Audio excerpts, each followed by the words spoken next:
વાહ ભાઈ વાહ, એકાનો કલર આવી ગયો હોય. આ ત્રણમાંથી એકાદને ડબલ થઈ જાય ને તો મોજ આવી જાય. હાલો 200 આવ્યો. આ ત્રણમાંથી એકાઈને કાચી રોને આવી જાય ને તો પૂઠા કાઢી નાખવા.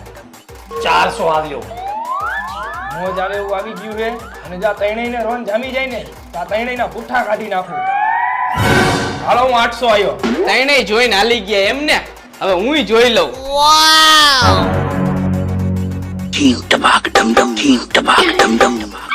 આ કોને બાઈટું તું? આ કરો પહેલેથી નાલો બાઈટ. આ એક જોકર નીકળું મારે આમાં. પેલા જોઈ લેતો હોય તો તારા જોકર વાયા મારો કલર ગયો. આઈ તો પછી બાટવા વાળાનો વાંક હોય ને. તારા જોકર વાહે મારી રોન વહી ગઈ પાકી. મારે કાંઈ નથી બોલવું ભાઈ. હવે એમાં મારો શું વાંક? આ આવ્યું એમાં